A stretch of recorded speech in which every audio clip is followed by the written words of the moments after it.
Shalom saudara, hari ini mari kita merenungkan firman Tuhan dari Filipi pasal 2 ayat 12 sampai 16a. Hai saudara-saudaraku yang kekasih, kamu senantiasa taat. Karena itu tetaplah kerjakan keselamatanmu dengan takut dan gentar. Bukan saja seperti waktu aku masih hadir, tetapi terlebih pula sekarang waktu aku tidak hadir. Karena Allah lah yang mengerjakan di dalam kamu, baik kemauan maupun pekerjaan menurut kerelaannya. Lakukanlah segala sesuatu dengan tidak bersungut-sungut dan berbantah-bantahan, supaya kamu tiada beraib dan tiada bernoda, sebagai anak-anak Allah yang tidak bercela di tengah-tengah angkatan yang bengkok hatinya dan yang sesat ini, sehingga kamu bercahaya di antara mereka seperti bintang-bintang di dunia, sambil berpegang pada firman kebenaran. Renungan hari ini saya beri judul, Kerjakanlah Keselamatanmu. Mengapa mengerjakan keselamatan? Bukankah keselamatan itu adalah anugerah secara cuma-cuma dari Tuhan? Lalu apa yang mau dikerjakan? Apa maksudnya mengerjakan keselamatan? Keselamatan memang semata-mata pemberian dari Tuhan. Keselamatan telah tuntas dikerjakan oleh Tuhan di dalam diri Yesus Kristus. Sehingga kita hari ini kita tinggal percaya kepadanya untuk menerima keselamatan itu. Yang dimaksud mengerjakan keselamatan di sini adalah setelah kita diselamatkan, bagaimana kita hidup sesuai dengan keselamatan yang sudah kita terima, yaitu bagaimana kita hidup sesuai dengan firman Tuhan. Kita sebagai anak Tuhan, kita harus berusaha mengerjakan agar hidup kita sesuai dengan firman Tuhan. Salah satu contohnya adalah sebagaimana Paulus mengingatkan jemaat di Filipi agar melakukan segala sesuatu dengan tidak bersungut-sungut. Contoh lain lagi misalnya, bagaimana kita hidup di hadapan Tuhan. Apakah kita yang sudah diselamatkan ini menyembah Dia, setia beribadah dan melayani Tuhan yang sudah menyelamatkan kita? Bagaimana perlakuan kita terhadap mereka yang belum percaya kepada Tuhan?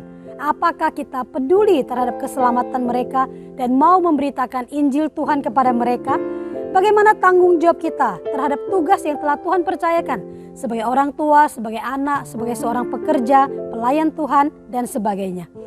Saudara yang dikasihi Tuhan, bagaimana juga sikap dan tutur kata kita?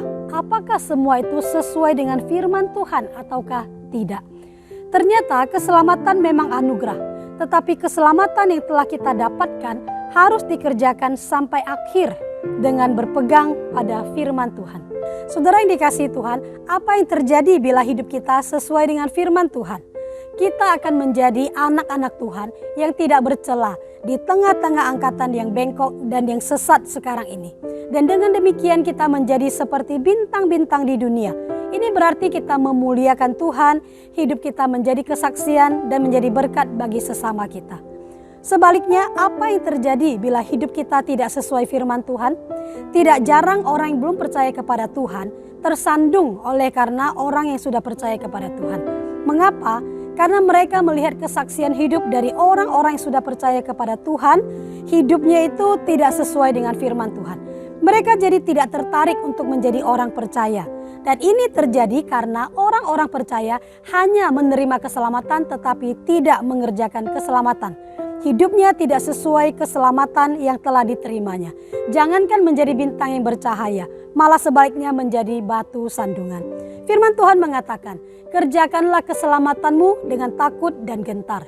Firman Tuhan juga mengatakan, supaya kamu tiada beraib dan tiada bernoda, sebagai anak-anak Allah yang tidak bercela di tengah-tengah angkatan yang bengkok hatinya dan yang sesat ini. Sehingga kamu bercahaya di antara mereka seperti bintang-bintang di dunia sambil berpegang pada firman Tuhan. Mari kita tekun mengerjakan keselamatan yang telah kita terima.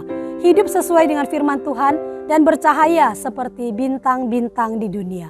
Kiranya Tuhan memberkati dan menolong kita.